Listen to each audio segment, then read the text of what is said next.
The American Revolution was led by young people. Alexander Hamilton was 21. James Monroe was 18, for example. Thomas Jefferson was only 33 and James Madison just 25. Young people have an innate sense of freedom, or they should. Masked Nazis, sometimes they're very young. And there was the Hitler Youth. How do we inspire a new generation to love freedom? Ryan, the average Liberty University student, or the ideal Liberty University student, they're different from the average college student. Tell us about that. I would say so. I think one of the things that students and their parents are in pursuit of is a free education, free of radical indoctrination. Not free, financially free. Right, that's right. Free of, meaning that there is an educational freedom, and there is an educational philosophy that is still classic in the sense of going back to the old way of doing things, that is not motivated by radical subjectivism that you see so often in college campuses, where there are speech codes, and if you're in violation of the speech codes, that's so backwards compared to UC Berkeley, which was the home of free speech they claimed, and now they're clamping down. You can't have an idea different from what the world says, or you get in trouble. That's right. Shocker,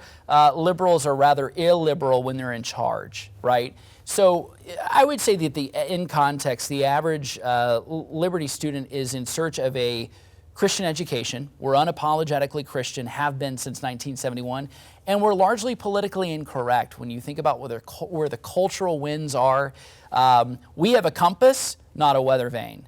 Our compass points to true north, which is Jesus Christ, not whatever the winds of culture, which is constantly shifting and changing. 18 months ago, the orthodoxy, whether it be about mask mandates or critical race theory, which people said doesn't exist in schools, to today, oh, no, we don't want critical race theory in schools. That's terrible, it's horrible, we have to acknowledge it exists. Oh, and the masks are highly unpopular.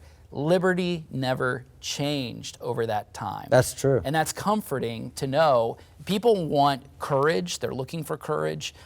People are looking for conviction.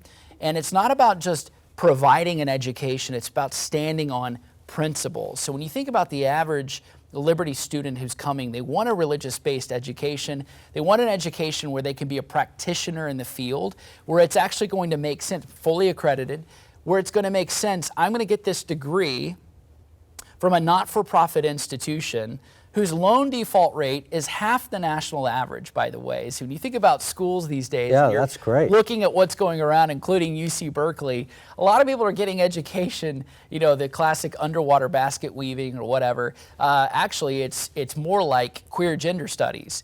And they still end up working at a barista somewhere, or they're making a cold sandwich for you. But with these massive student loans. With massive student loans and in debt. So students are in search of a Christian education, but they're also in search of one that makes sense for their plan in life and what the conversation that they're going to have with their parents. Son, what are you going to do, right? What are you going to do with your life? So I think that's what differentiates us from Well, I'll tell you, I've been on campus.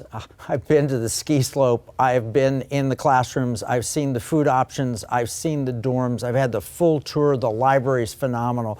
I mean, you give everything that every other first-rate college provides. It's provided at Liberty. But you go beyond that. You use technology in new ways because you've got this challenge. The world is telling mind-numbing, the devices, social media is telling you, think this way. And if you think any other way, you get punished. You're telling people, teaching people to think for themselves, get God-given liberty, but using technology. Tell us about how Liberty educates students. Well, I would just say that when you look at the classroom, we are practitioners, in every field, whether it be law, whether it be business, whether it be engineering, whether it be the nursing school, school of engineering, but osteopathic medicine, education, behavioral sciences, and even divinity. By the way, we originally had a divinity school, but we have all those other things as well.